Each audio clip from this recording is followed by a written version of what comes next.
नमस्कार दोस्तों, बहुत बहुत स्वागत है आप सभी का विद्यासागर गुरु जी यूट्यूब चैनल पर। आइए इस वीडियो में हम लोग स्टार्ट करते हैं जैन धर्म। पीछे इसके जो भी टॉपिक थे हम लोगों ने घटना चक्र का कवर किया है, प्लेलिस्ट में जाकर आप सभी लोग वहां से देख सकते हैं।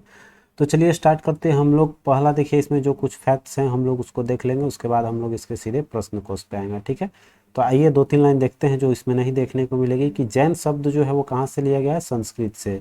संस्कृत के जिन शब्द का शाब्दिक अर्थ होता है विजेता। ठीक है, विजेता शब्द जिन का अर्थ हुआ। जैन संस्थापकों को तीर्थकर कहा जाता है, जबकि जैन महात्माओं जो होते हैं उनको निर्ग्रंथ कहा जाता है। इसमें 24 तीर्थकर हुए, जिसमें से 3 आपको शुरू के याद रखने हैं और 3 लास्ट के याद रखने हैं, जो कि आपको एग्जाम के व्यू से इम्पोर्टेंट है। तो देखिए यहाँ पर पहला में ऋषभ देव थे, जिसको संस्थापक भी बोला गया है। इनका अन्य नाम आदिनाथ भी देखने को मिलता है। इसके बाद अजीत नाथ और इसके बाद संभवनाथ। ठीक है, तो ऋषभ, अजीत और संभव ये 3 हो गए। उसके बाद 3 लास्ट में आएंगे जो आपको देखने को भी मिलता है। 22वां में नेमिनाथ, जिनको अरिष्ट नेमी अधिकांशतः पढ़ने को मिलेगा। और 23वें में है पार्श्वनाथ और चौथे में आपके अंतिम महावीर स्वामी थे। ठीक है, तो इनको शुरू और लास्ट का याद रखेंगे। चलिए आगे अब आ जाते हैं हम लोग प्रश्न कोश पे। आते हैं इसके पहले क्वेश्चन पे। तो कह रहा है कि जैन धर्म के संस्थापक कौन थे। तो अभी हमने देखा ऋषभ देव थे। ठीक है, चलिए ऋषभ देव को है आदिनाथ के नाम से भी जाना जाता है, हम लोगों ने अभी देखा है। तो पढ़ते हैं इसकी व्याख्या। जैन धर्म के मूल संस्थापक या प्रवर्तक के रूप में किसको जाना जाता है। प्रथम तीर्थकर ऋषभ देव या आदिनाथ माने जाते हैं। महावीर स्वामी जैन धर्म के 24वें तीर्थकर थे, जिन्हें 6वीं शताब्दी ईसा पूर्व में जैन धर्म का प्रचार प्रसार किया था। चलिए आगे देखते हैं जैन धर्म के प्रथम तीर्थकर कौन थे। तो अभी देखा हम लोगों ने ऋषभ देव अर्थात आदिनाथ थे। पी ऑप्शन आपका सही हो जाएगा। उपयुक्त व्याख्या के साथ बढ़ते हैं क्वेश्चन नंबर 3 पे। कह रहा है कि जैन तीर्थकर पारस्वनाथ निम्नलिखित स्थानों में से मुख्यतः किससे संबंधित थे। तो ये आपके वाराणसी से संबंधित है। ठीक है, आइए देखते हैं इनके। पारस्वनाथ 23वें तीर्थकर जैन तीर्थकर थे, 23वें पारस्वनाथ। ठीक है, ये क्वेश्चन याद रखिएगा और ये क्वेश्चन बहुत बार आया हुआ है कि 23वें तीर्थकर कौन थे। तो पारस्वनाथ और 24वें और अंतिम आपके महावीर स्वामी माने जाते हैं। इनका जन्म जो है पारस्वनाथ के वाराणसी के राजा अश्वसेन के यहाँ हुआ था। इनकी माता का नाम बामा देवी था और इनका चिन्ह क्या था, सर्प। तो याद रखेंगे पार्श्व में क्या लगा हुआ है, ऊपर आपका रेप वाला र है। तो ये र सर्प से आपको मैच करेगा, तो आपको याद रहेगा नागमणि नागफनी जैसा, और सर्प में भी लगा हुआ है, तो आप आसानी से याद रख सकते हैं। तो इनकी माता का नाम वाम देवी और पिता का नाम अश्वसेन था। ठीक है, और ये वाराणसी से बिलोंग करते थे। आते हैं क्वेश्चन नंबर 4 पे। तो देखिए आपका आ गया यहाँ पर तीर्थकर और उनकी प्रतिमा का लग और प्रतिमा लक्षण आपको इसमें मिलाना है। ठीक है, तो आइए हम लोग देख लेते हैं तीर्थकर और आपका। अभी हम लोगों ने देखा पारस्वनाथ का कौन सा था, तो सर्प था। ठीक है, तो यहाँ पर हम लोग का एक तो आपका मिल गया सर्प ऐसे ही। ठीक है, अब देखिए आदिनाथ का, आदिनाथ ऊपर से मिला लेते हैं। आदिनाथ का आपका कौन सा था, तो ये हो जाएगा आपका जल कमल। ठीक है, जल कलश, जल कलश इनका हो जाएगा। उसके बाद से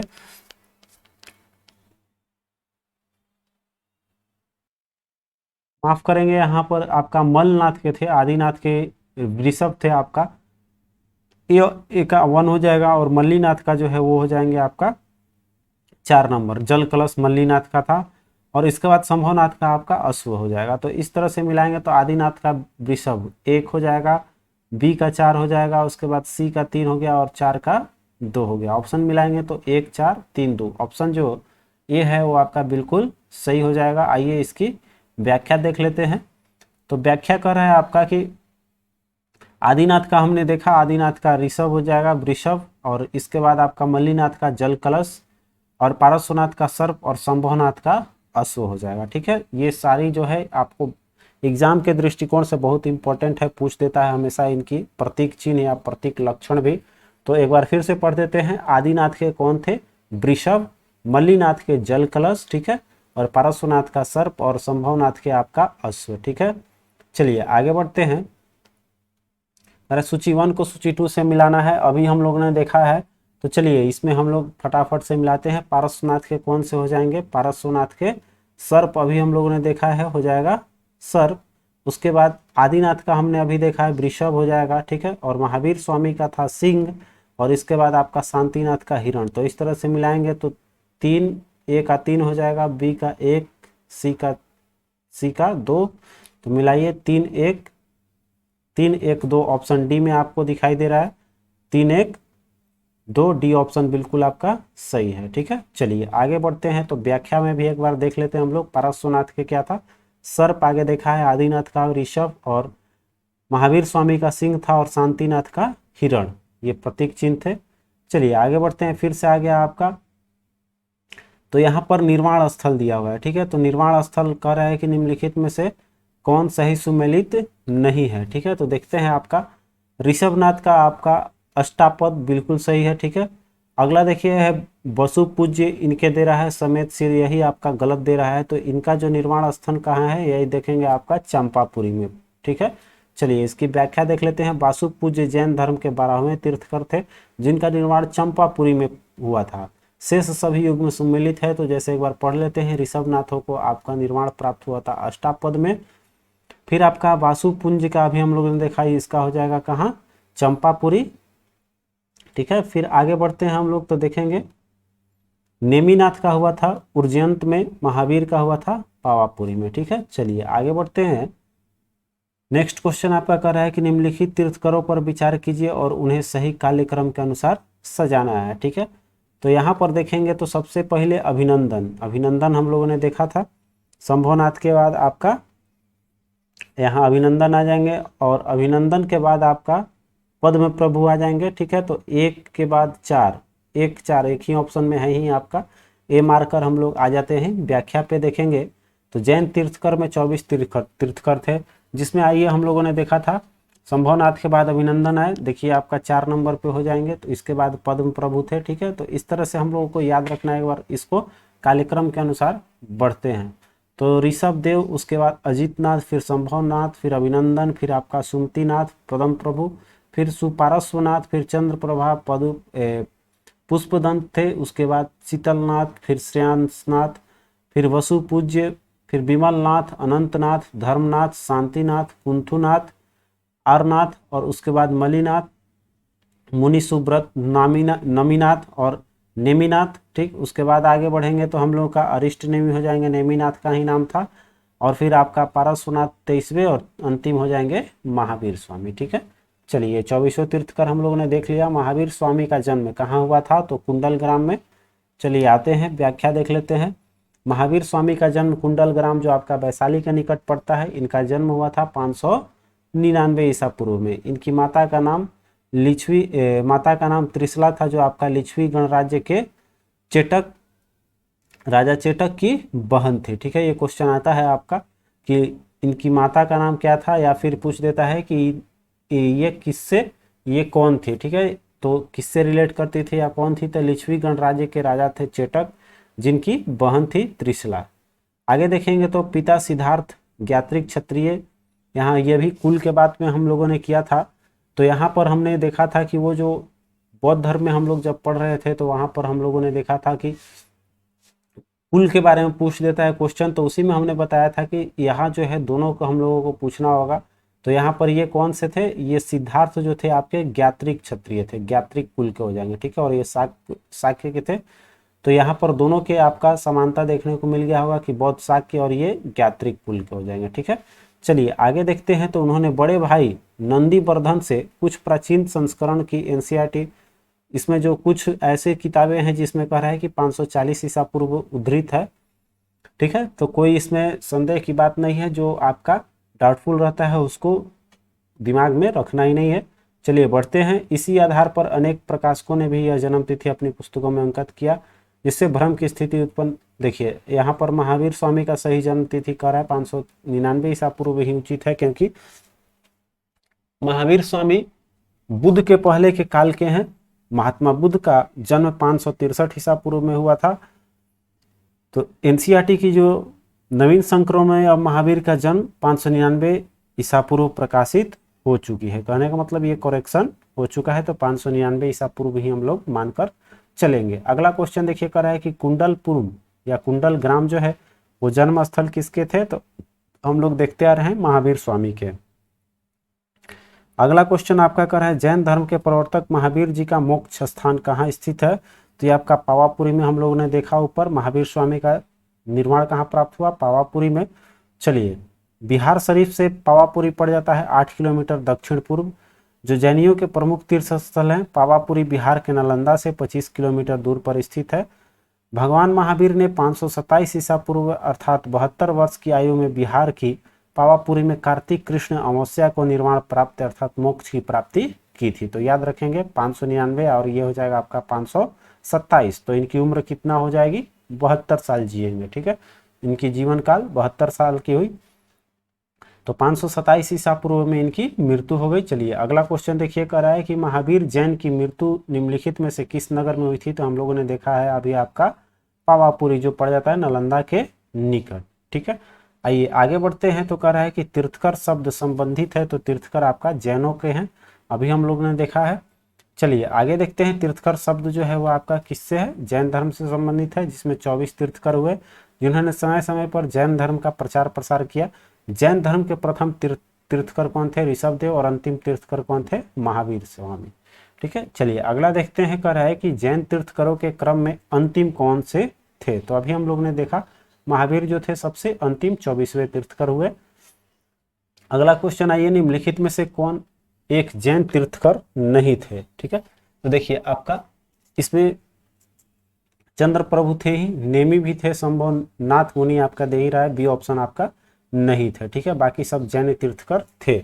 अगला क्वेश्चन देखिए, कर रहा है कि प्रभासगिरी जिसका तीर्थ स्थल है वो कौन सा है। तो यहाँ पर प्रभासगिरी किसका हो जाएगा, जैनियों का हो जाएगा। ठीक है, आइए देखते हैं इसके बारे में। आपका प्रभासगिरी उत्तर प्रदेश के कौशाम्बी में स्थित जैन तीर्थ स्थल है। कौशाम्बी में आपका प्रभासगिरी स्थल 6वें जैन तीर्थकर पद्म प्रभु से संबंधित है आपका प्रभासगिरी। ठीक है, अगला देखिए है, जैन धर्म में पूर्ण ज्ञान के लिए क्या शब्द यूज किया गया है। तो यहाँ कैवल्य की प्राप्ति हो जाता है। जब जैसे ज्ञान की प्राप्ति हुई तो उसको बौद्ध धर्म में क्या बोला जाता है कि वहां पर भगवान बुद्ध को ज्ञान की प्राप्ति हुई थी, तो वहां जैसे निर्वाण शब्द का यूज होता है, तो यहाँ पर आपका क्या हो जाएगा, यहाँ पर आपका पूर्ण ज्ञान मिलने को कैवल्य कहा जाता है। ठीक है, आइए देखते हैं इसमें आपका कैवल्य क्या है। तो पूर्ण ज्ञान के लिए कैवल्य शब्द का प्रयोग किया गया। महावीर स्वामी को 12 वर्षों के कठोर तपस्या और साधना के पश्चात कहाँ हुआ था, ये क्वेश्चन आता है आपका। तो रिजु पालिका नदी के तट पर कौन सा ग्राम है, तो जिरिम्बिका ग्राम। और पूछता है आपका कौन सा वृक्ष था, तो एक साल वृक्ष के निकट कैवल्य की प्राप्ति हुई थी। ठीक है, तो देखिए यहाँ पर हम लोग एक बार फिर से पढ़ देते हैं कि 12 साल की कठोर तपस्या के बाद महावीर स्वामी को जुम्बिक ग्राम के समीप रिजु पालिका नदी के तट पर एक साल वृक्ष के निकट कैवल्य अर्थात ज्ञान की प्राप्ति हुई, फलतः वो कैवलिन कहलाएं। ठीक है, तो इनका एक अन्य नाम कैवलिन भी कहीं कहीं देखने को मिलेगा, या उपनाम किसका है, तो कैवलिन आपका महावीर स्वामी का नाम। अगला देखिए, महावीर स्वामी को किस नदी के तट पर आपका ज्ञान उदय, अभी क्वेश्चन हमने बोला था, आगे गया आपका रिजु पालिका नदी पर। ठीक है, आइए त्रिरत्न सिद्धांत कौन कौन सा है, जैसे उसमें हम लोगों ने इसी का है सम्यक ज्ञान, सम्यक आचरण, चरित्र या फिर सम्यक धारण। ठीक है, तो यहाँ त्रिरत्न दिया गया है। त्रिरत्न किसका है, तो त्रिरत्न पूछता रहता है, ये क्वेश्चन वीवीआई के तौर पर रखिएगा, आपका वीवीआई है।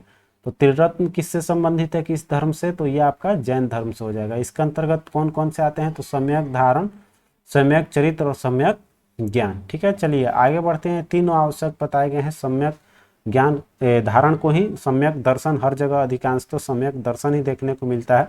सम्यक दर्शन, सम्यक ज्ञान और सम्यक चरित्र। ठीक है, इन तीन को जैन धर्म का त्रिरत्न की संज्ञा दी गई है। अगला देखिए है कि त्रिरत्न या तीन रत्न जैसे सटीक ज्ञान, सच्ची आस्था और सच्ची क्रिया निम्न में से किससे संबंधित है, तो ऊपर हम लोग ने देखा जैन धर्म। त्रिरत्न जहां शब्द आएगा वो आपका जैन धर्म हो जाएगी। ठीक है, अगला क्वेश्चन है कौन सा दर्शन त्रिरत्न को मानती है, तो अभी हम लोगों ने देखा है जैन धर्म, ऑप्शन डी जो है बिल्कुल आपका सही हो जाएगा। ठीक है, सम्यक ज्ञान, सम्यक दर्शन और सम्यक चरित्र।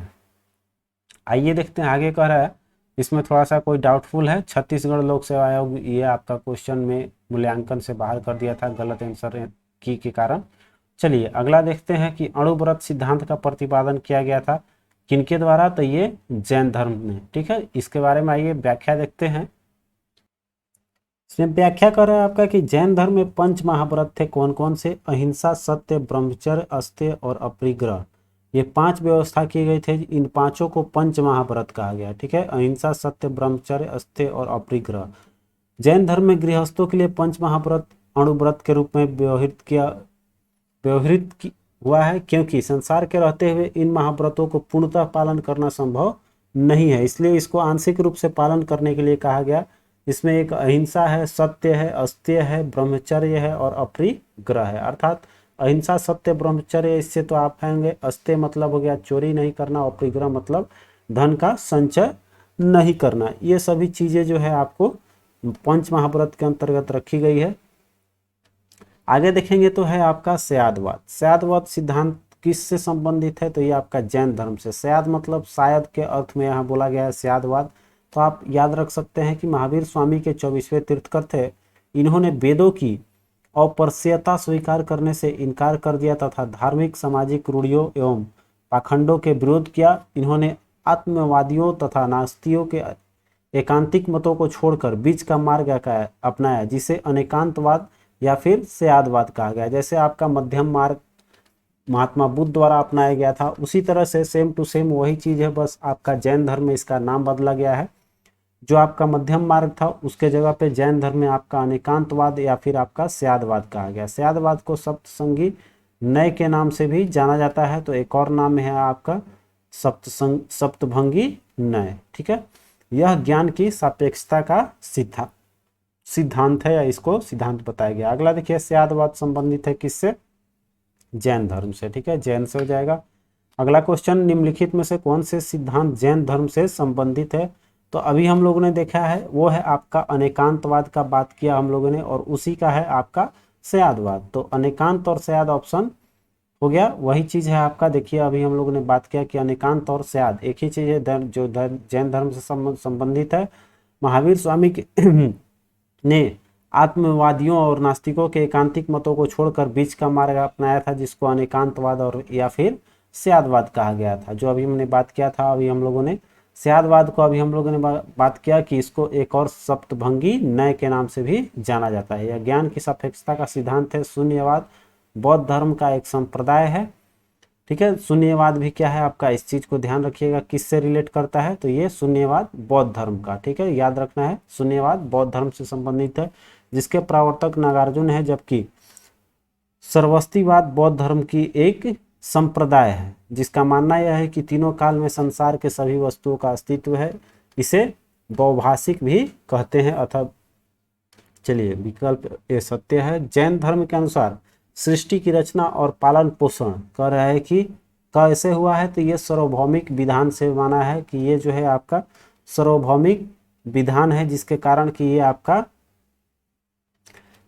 जैन धर्म में इसको माना गया है कि सार्वभौमिक विधान से जो है वो आपका सृष्टि की रचना और पालन पोषण हुई है, जिसको हम लोग यूनिवर्सल बोलते हैं इंग्लिश में।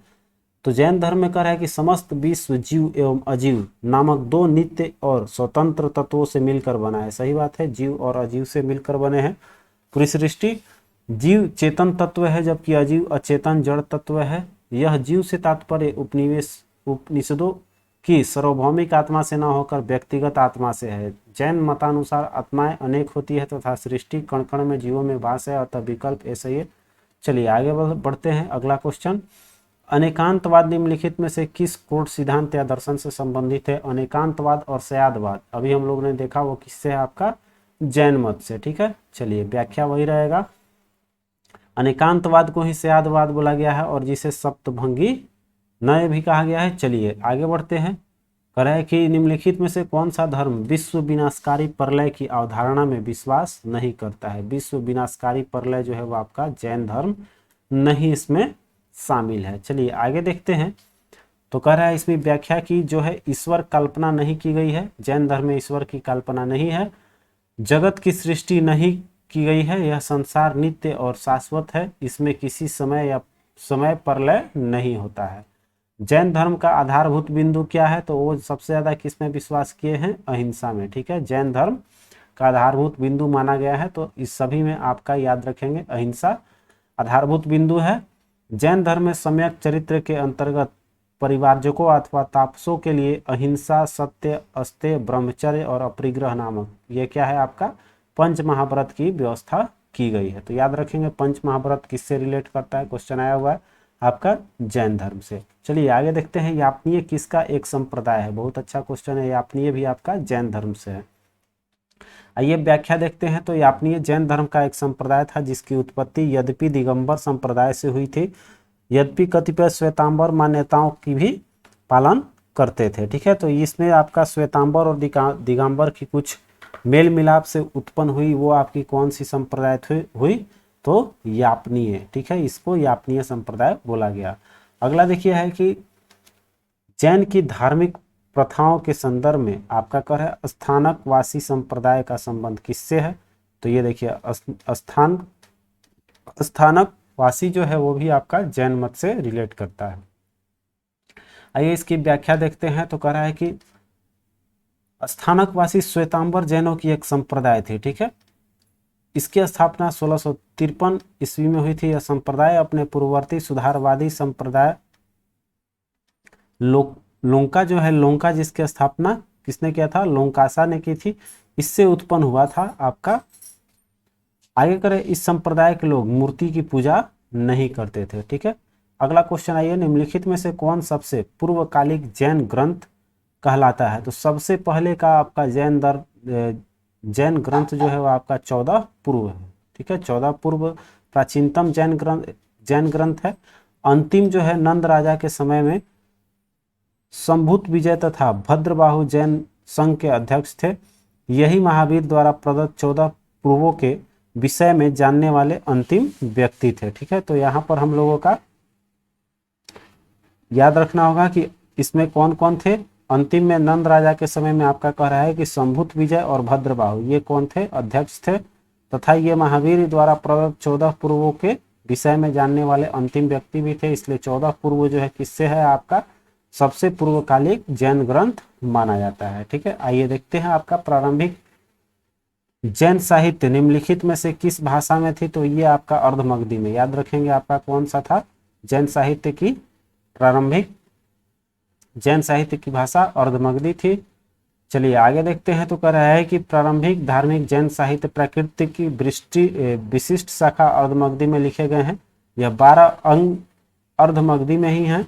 बाद में जैन धर्म में प्राकृत भाषा का आपका अपनाया गया था। ये ग्रंथ ईसा की 6ठी शताब्दी में गुजरात के बल्लभी नामक स्थान पर अंतिम रूप से संकलित किए गए। आज जैन साहित्य लगभग सभी भाषाओं में अनुदित है, सभी लैंग्वेज में। अब तो सब चीज आपका सभी धर्म ग्रंथ आपको मिल जाएंगे, वही बात कह रहा है। तो ये बल्लभी का है आपका अंतिम जो बात कर रहा है। तो चलिए आगे देखते हैं, निम्नलिखित में से कौन सा स्थल पारस्वनाथ से संबंध होने के कारण जैन सिद्ध क्षेत्र माना जाता है। ठीक है, तो ये है आपका समेध शिखर, इसके बारे में बात करते हैं पारस्वनाथ की। बहुत ही इंपॉर्टेंट क्वेश्चन है आपका, समेध शिखर हमेशा पूछता है। देखिए पारस्वनाथ जैन धर्म 23वें तीर्थंकर जिनका जन्म हमने बात किया था वाराणसी में हुआ था। ये लगभग 850 ईसा पूर्व में हुई थी इनकी जन्म। जो आपके काशी के शासक कौन थे, आपके अश्वसेन, ये क्या थे, आपके इक्ष्वाकु वंशी थे। इक्ष्वाकु वंशी जिनके पिता और महारानी का नाम हम लोगों ने बात किया था, उनकी माता का नाम बामा। 30 वर्ष की आयु में उन्होंने गृह त्याग किया था और ये तपस्या में लग गए। वाराणसी के निकट आश्रम पद उद्यान में समाधि अस्त होकर कठिन तपस्या करने के पश्चात, तो याद रखें कहाँ पर आपका, इनका वाराणसी में ही है। आश्रम पद उद्यान के समाधि होकर कठिन तपस्या किए और उसके बाद 24वें दिन में ही इनको कैवल्य अर्थात 84वें दिन में आपका कैवल्य अर्थात ज्ञान की प्राप्ति हो गई थी। पारस्वनाथ के परिनिर्वाण समेत शिखर सम्मेलन पर शिखर पे हुआ था। समेत शिखर या समेत पर्वत इसका नाम रख दिया गया। इसी कारण यह जैन सिद्ध क्षेत्र माना जाता है। ठीक है, आगे देखते हैं। नेक्स्ट है आपका कर है कि निम्नलिखित में से कौन सा आरंभिक जैन साहित्य का भाग नहीं है। ठीक है, तो इसमें आपका थेरी गाथा जो है वो आपका बौद्ध साहित्य है, ये आपका जैन साहित्य का भाग नहीं है। तो जो जो आपका जैन साहित्य का उसको एक बार पढ़ते हैं। आचारांग सूत्र जो है ये आपका है। सूत्र कृतांग जो है ये है आपका। बृहत कल्प सूत्र ये सब आपके जैन साहित्य के भाग हैं, लेकिन थेरी गाथा आपका बौद्ध साहित्य के भाग है। अगला देखिए है कि जैन धर्म में प्रथम विभाजन के समय श्वेतांबर संप्रदाय के संस्थापक कौन थे, तो आपके स्थूलभद्र थे। ठीक है, स्थूलभद्र और भद्रबाहु के बारे में इसमें व्याख्या मिलेगी आपको, तो उन सभी को हम लोग देखते चलते हैं। एक एक चीज मिल जाएगा आपको, बस केवल वीडियो के लास्ट तक बने रहना है। कह रहा है कि मौर्य काल में मगध में अत्यंत भीषण दुर्भिक्ष पड़ा था, अर्थात अकाल पड़ा था, दुर्भिक्ष। फलतः वहां रहने वाले जैन संघ के भद्रबाहु श्रुत केवली अपनी अनुयायियों को लेकर दक्षिण चले गए। जैन संघ का यह भाग दक्षिण मैसूर के पुनाट प्रदेश में बस गया। अकाल समाप्त होने के बाद भद्रबाहु अपने अनुयायियों के साथ पुनः यहाँ लौट आए, ठीक है। और जो रुक गए तो उनका स्थल भाग वहाँ के स्थूल भद्र थे और भद्रबाहु लेकर चले गए थे, फिर मैसूर से लौट के आए। तो जैन संघ के नियमों को लेकर भद्रबाहु और स्थूल इन दोनों के बीच में मत विभेद हो गया। स्थूल भद्र जो थे अकाल के समय मगध में ही रह गए थे, अपने अनुयायी भी रख लिए थे, लेकिन अपना ये जो थे आपका सफेद वस्त्र धारण करने के लिए निर्देश दिए थे। किंतु भद्रबाहु जो गए थे वो निर्वस्त्र रहने के अपने अनुयायियों को शिक्षा दी थी। इस प्रकार जैन धर्म जो अब यहाँ से दो भागों में बट गया, श्वेतांबर और दिगंबर। तो जो श्वेत वस्त्र धारण किए हुए श्वेतांबर कहलाए और जो दिगंबर हुए जो आपके जो नंगे रहे, ठीक है। तो दिगंबर और श्वेतांबर दो भागों में बट गया। जो आपके रह गए थे यहाँ उसको स्थूल भद्र बोला गया था मगध में, और जो चले गए थे मैसूर उनको बोला गया दिगंबर, जो आए उधर से वो दिगंबर हो गए। चलिए आगे देखते हैं। कह रहा है कि भगवान महावीर के प्रथम शिष्य कौन थे, तो जमाली। जमाली इनके दामाद ही हुआ करते थे। आइए व्याख्या देखते हैं। भगवान महावीर का जन्म क्षत्रिय सामंत सिद्धार्थ ने यहाँ 599 ईसा पूर्व में हुआ था। इनकी पत्नी का नाम यशोदा था। इनकी प्रियदर्शना नामक एक पुत्री उत्पन्न हुई। उस पुत्री का विवाह जमाली नामक क्षत्रिय से हुआ था, जो बाद में महावीर स्वामी के अनुयायी बना। यह उनका प्रथम शिष्य हुए। अगला देखिए है महावीर के प्रथम अनुयायी कौन थे, जमाली। अभी देखा हम लोगों ने। अगला क्वेश्चन आइए, किस जैन सभा में अंतिम रूप से श्वेतांबर आगम का संपादन हुआ, ठीक है। तो यह आपका पाटलिपुत्रा में हुआ था।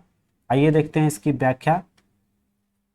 कह रहा है कि चंद्रगुप्त मौर्य के शासनकाल में पाटलिपुत्र में प्रथम जैन सम्मेलन आयोजित किया गया था। इसमें दो सम्मेलन हुई थी, एक आपका पाटलिपुत्र में और एक बल्लभी जो पड़ जाता है गुजरात के आसपास। तो उसमें आपका दो ही इसमें सम्मेलन देखने को मिलेगा। उसमें 4 सम्मेलनों की बात किया था हमने बौद्ध धर्म में, और जैन धर्म में आपका 2 हुआ। तो एक आपका प्रथम जो है वो पाटलिपुत्र में हुआ, जो आपका चंद्रगुप्त मौर्य के शासनकाल में हुआ, जिसमें श्वेतांबर आगम का संपादन हुआ था। चूंकि प्राचीन जैन शास्त्र नष्ट हो गए थे, अतः उन्हें पुनः एकत्र करने के लिए चतुर्थ शताब्दी ईसा पूर्व में इस प्रथम जैन महासभा का आयोजन किया गया, जिसमें भद्रबाहु के अनुयायियों ने भाग नहीं लिया था। जैन साहित्य संबंधी कथनों को पढ़ना है और सटीक विकल्प का उत्तर करना है। चलिए इसमें कौन से सही है यही बताना है आपका। कह रहा है कि श्वेतांबर धर्मसूत्र में 12 अंग शामिल किए गए हैं। बिल्कुल आपका सही है। श्वेतांबर परंपरा के अनुसार इन अंगों का संकलन बल्लभी में आयोजित एक धर्म सभा में किया गया था। ये गलत है आपका ये। आइए व्याख्या देख लेते हैं, ऑप्शन देख लेते हैं। एक सही है लेकिन 2 गलत। पहले तो ऑप्शन ले लेते हैं हम लोग, उसके बाद आइए व्याख्या देखते हैं।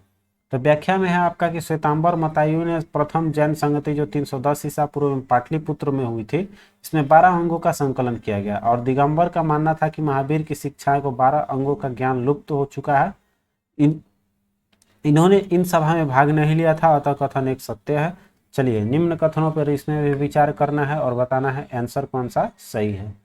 तो सही देखिए आपका कह रहा है कि इसमें वर्धमान महावीर के माता लिच्छवी के मुख्य चेटक की पुत्री थी। अब देखिए यहाँ पर तो हम लोगों ने पढ़ा था कि उनकी बहन, तो यहाँ पर पुत्री की बात आइए पहले देख लेते हैं। कह रहा है कि वर्धमान महावीर की माता लिच्छवी के मुख्य चेटक की, मुखिया अर्थात ये बोल सकते हैं राजा, ये गलत है आपका स्टेटमेंट। दूसरा कह रहा है ऑप्शन इसमें 2 और 3 ही सही दे रहा है। ऐसे भी गौतम बुद्ध की माता जो थी कौलिय वंश की राजकुमारी थी।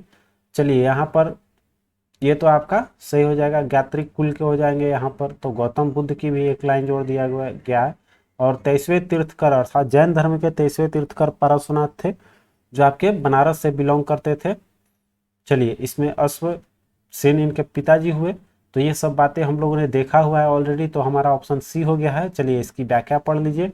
माता जो थी त्रिशला, वो क्या थी, चेटक की बहन थी, पुत्री नहीं थी। ये बात ऊपर में आपका हमने बताया था कि ये पुत्री लिखा हुआ है, बहन होगा। तो देखिए ये जो त्रिशला थी वो आपका क्या थी, तो लिच्छवी नरेश आपका चेटक की बहन थी।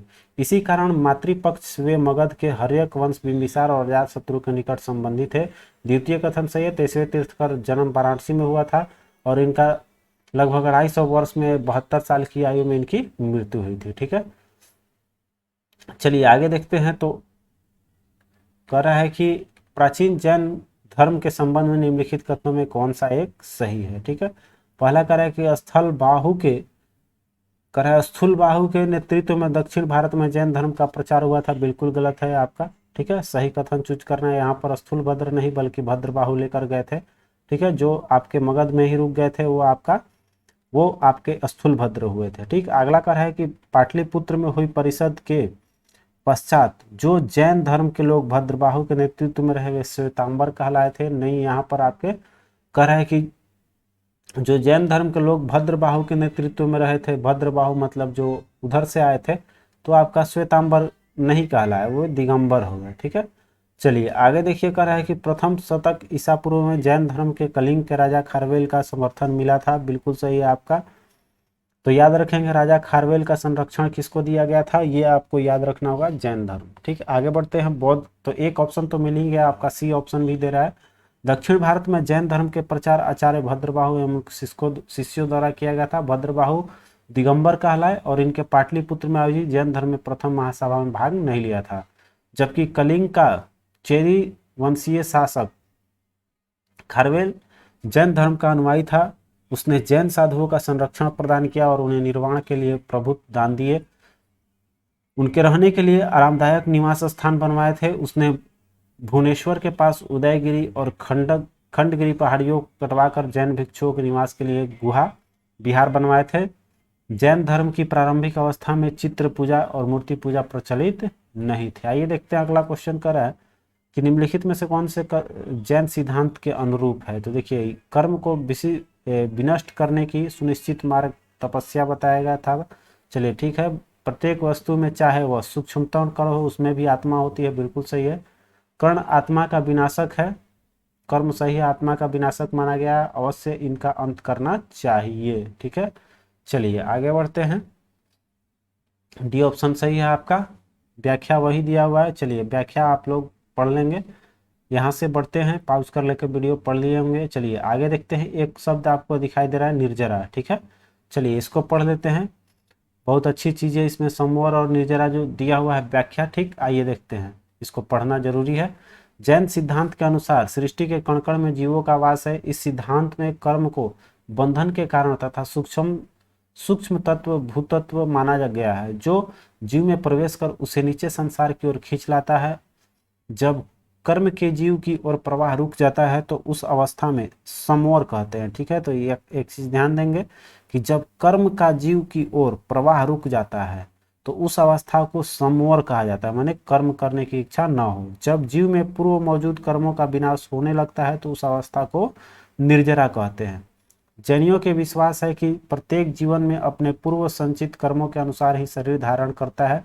जब जीव के कर्म के अवशेष बिल्कुल समाप्त हो जाता है तो उस स्थिति में जैन धर्म में मोक्ष कहते हैं। जैन धर्म में मोक्ष के लिए 3 साधन आवश्यक बताए गए हैं, जिसमें त्रिरत्न है आपका कौन सा, तो सम्यक दर्शन, सम्यक ज्ञान और सम्यक चरित्र।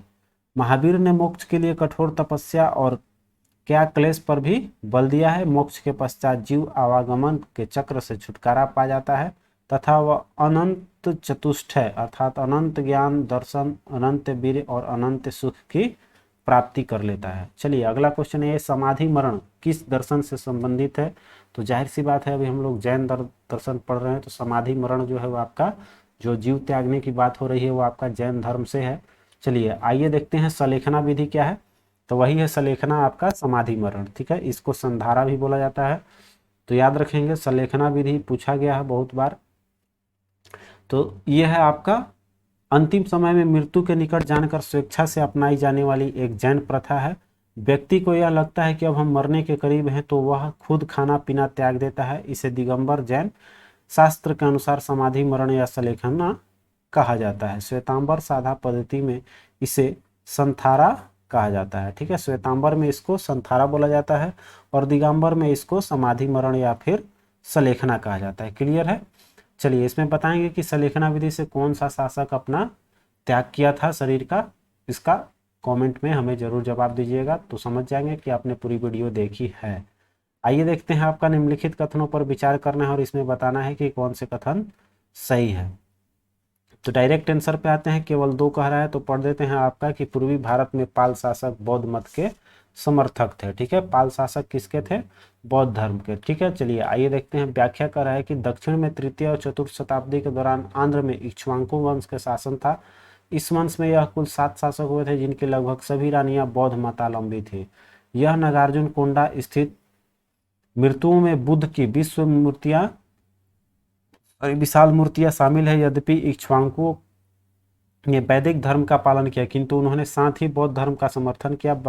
बंगाल में पाल शासक ने भी आपका बौद्ध धर्म के केंद्र के रूप में उभरा। ऐसा पाल वंश द्वारा बौद्ध मत के समर्थन के कारण संभव हुआ था। ठीक है, चलिए आगे देखते हैं। कर आजीवक संप्रदाय संबंधित है किससे? तो ये आपका संस्थापक कौन है? तो मोखली गुसाल। ठीक है, आजीवक संप्रदाय जो है आपके मोखली गुसाल संस्थापक है। ठीक है, आइए देखते हैं। मोखली गुसाल प्रारंभ में महावीर के शिष्य थे, किंतु बाद में मतभेद चलने के कारण इन्होंने शिष्यता त्याग कर एक नया संप्रदाय लाया था, आजीवक संप्रदाय। तो मोखली गुसाल जो थे एक मोखली पुत्तिस हुए थे, जो आपके जो बौद्ध धर्म से रिलेट करते थे, जो अध्यक्षता किया था। और ये है मोखली गुसाल। ठीक है, मोखली गुसाल जो थे ये महावीर के शिष्य थे। जो आपका आजीवक संप्रदाय बाद में आपका अलग संप्रदाय, स्वतंत्र संप्रदाय की स्थापना थी। इनका मत नियतिवाद कहा जाता है, जिसके अनुसार संसार के प्रत्येक वस्तु भाग्य द्वारा नियंत्रित एवं संचालित होती है। इसमें कर्म की प्रधानता नहीं दिए थे। अगला क्वेश्चन, निम्नलिखित में से किसने प्रतिपादित किया कि भाग्य ही सब कुछ निर्धारित करता है, मनुष्य असमर्थ होता है? तो इनका कहना था आजीवकों ने। आजीवक संप्रदाय आपका मोगली अभी हम लोग ने देखा वो थे आपके मोगली गुसाल का। ठीक है, चलिए आगे देखते हैं। 30 का ज़्यादा दिमाग में रहता है, बौद्ध धर्म ज़्यादा पूछता है, तो मोगली गुसाल बोलने में थोड़ी सी आपको भी हैबिट बनानी पड़ेगी। चलिए आगे देखते हैं। संप्रदाय जो नियति की अटलता में विश्वास करता है, तो नियति अर्थात भाग्य है आपका आजीवक संप्रदाय का। 48 क्वेश्चन करें, सूची 1 को सूची 2 से इसमें मिलाना है। आचार्य कह रहे हैं और यहाँ पर उसको मैच कराना है। ठीक है, तो आइए देखते हैं हम लोग कौन से किस चीज के थे। तो देखिए यहाँ पर अभी हम लोगों ने देखा था कि ये मोगली गुसाल किसके हैं? आजीवक संप्रदाय के। जो जो मिल रहा है हम लोग करते चल रहे हैं। ये देखिए आपका जैन धर्म भद्रबाहु है। ठीक है, स्थूल भद्र और जैन धर्म ये हो जाएगा। फिर देखिए आपका ये हो जाएगा नागार्जुन देव, ये आपके शून्यवाद के प्रतिपादक थे, और लकुलिस पशुपत के हो जाएंगे। ठीक है, तो ए का तो 3 हो गया, बी का 2 हो गया, सी का 4 और डी का 1। क्या ऑप्शन है ऐसा? 3 2 4 1। ऑप्शन बी आपका मिल रहा है 3 2 4 1। क्लियर है? आइए आंसर देखते हैं। बी आपका मिलान देख लीजिए। लकुलिस आपके पशुपति संप्रदाय ये हो जाएंगे, नागार्जुन शून्यवाद के संस्थापक, भद्रबाहु जैन धर्म के, और गोसाल मोखली गोसाल आपके आजीवक संप्रदाय के। चलिए अगला क्वेश्चन देखिए, बहुत इंपॉर्टेंट क्वेश्चन है कि बराबर की गुफाओं का उपयोग किसने आश्रय गृह के रूप में किया था? तो आजीवकों ने किया था। आजीवकों के लिए बनाया गया था मौर्य युग में। देखिए आपका अशोक द्वारा बनाया गया था। ठीक है, इसकी इसमें वर्णन होगी। देखिए कह रहा है कि मौर्य युग में पर्वत गुफाओं को कटाकर निवास स्थान बनाने की कला पूर्ण विकास हुआ। अशोक तथा उसके पौत्र दशरथ के समय में बराबर और नागार्जुन पहाड़ियों को कटाकर आजीवकों के लिए आवास बनाए गए थे। क्लियर है? वही चीज है। अशोक के समय बराबर पहाड़ी की गुफाओं में कौन कौन सी गुफा देखिए आपका याद रखिएगा नाम, सुदामा गुफा और कर्ण चौपड़ नामक गुफा सर्वप्रसिद्ध थी। चलिए आगे देखिए, उत्तर प्रदेश में बौद्ध एवं जैनियों दोनों के प्रसिद्ध तीर्थ स्थली है, वो कौन सी है? तो बौद्धों और जैनियों का दोनों का है आपका कौशाम्बी। किस लिए प्रसिद्ध है आइए देखते हैं। तो यहाँ पर देखेंगे कि प्रयागराज इलाहाबाद के निकट में आपका 33 मील की दूरी पर स्थित कौसम नामक स्थान ही प्राचीन काल कौशाम्बी था। ठीक है, कौसम को ही कौशाम्बी, जो वर्तमान नाम कौसम है वो कौशाम्बी था। वैदिक एवं जैन साहित्य में अनेक बार कौशाम्बी का उल्लेख हुआ है। पुराणों के अनुसार हस्तिनापुर के राजा निच्छु हस्तिनापुर में गंगा के प्रवाह के बह जाने के बाद इस नगर की स्थापना करवाई थी। जैन ग्रंथ के अनुसार कुसाम नामक वृक्षों की अधिकता के कारण इस नगर का नाम कौशाम्बी पड़ा। यह नगर जो है, यह नगर जैन और बौद्ध दोनों के लिए प्रसिद्ध तीर्थ स्थली है। महात्मा बुद्ध ने इस नगर में जाकर कई बार धर्म उपदेश दिए हैं, लोगों को अपना शिष्य बनवाया और अनेक विहार थे यहाँ पर। सर्व प्रमुख घोषिताराम विहार था जिसका निर्माण श्रेष्ठी घोषित ने करवाया था। तो घोषिताराम जो था ये श्रेष्ठी घोषित के नाम पे ही घोषिताराम रख दिया गया था। जैन धर्म में आपके छठवें तीर्थकर जो पद्मप्रभ थे, पद्म प्रभु, इनका प्रसिद्ध मंदिर जो है वो आपका प्रभास गिरी यहीं पर अर्थात कौशाम्बी में ही स्थित है। ठीक है, आइए अगला क्वेश्चन देखिए, निम्नलिखित में से कौन से कथन सही नहीं है। ठीक है, पहला कह रहा है कि श्रवणबेलगोला स्थित गुप्तेश्वर की प्रतिमा जैनियों के अंतिम तीर्थकर को दर्शाती है। ये गलत है, पहला ही आपका गलत दे रहा है। आइए देखते हैं, चलिए सबसे बड़ा मठ कहाँ है अरुणाचल प्रदेश में, व्याख्या देख लेते हैं। सीधे आते हैं हम लोग इस क्वेश्चन पे व्याख्या में।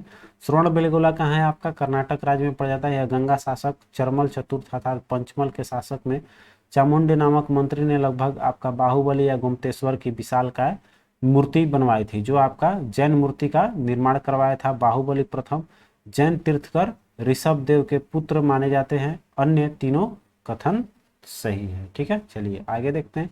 श्रवणबेलगोला गुप्तेश्वर की विशाल प्रतिमा किसने स्थापित करवाई थी, तो अभी हम लोगों ने देख लिया है चामुंड राय ने। ठीक है, तो यहाँ पर ये क्वेश्चन बहुत बार आया हुआ है, देखेंगे आपका कौन थे, तो आपके चामुंड राय एक मंत्री थे, किसके शासक, तो रचमल चतुर्थ या जिसको हम लोग पंचमल भी बोलते हैं, तो रचमल चतुर्थ या पंचमल के शासक शासन काल में आपका, या बोल सकते हैं उसकी मंत्री चामुंड राय ने बनवाई थी। ठीक है, अगला क्वेश्चन आइए, कह रहा है कि महान धार्मिक घटना महामस्ताभिषेक निम्नलिखित में से किससे संबंधित है, यह किसके लिए की जाती है, तो जो बाहुबली या गुप्तेश्वर की मूर्ति है उसी में एक पर्व होता है महामस्ताभिषेक, जो आपका 12 वर्षों के अंतराल पर होती है। आइए इसको व्याख्या देख लेते हैं हम लोग। तो महामस्ताभिषेक जैन धर्म की एक महत्वपूर्ण उत्सव है जो 12 वर्ष के अंतराल पर कर्नाटक राज्य के श्रवणबेलगोला में आयोजित की जाती है।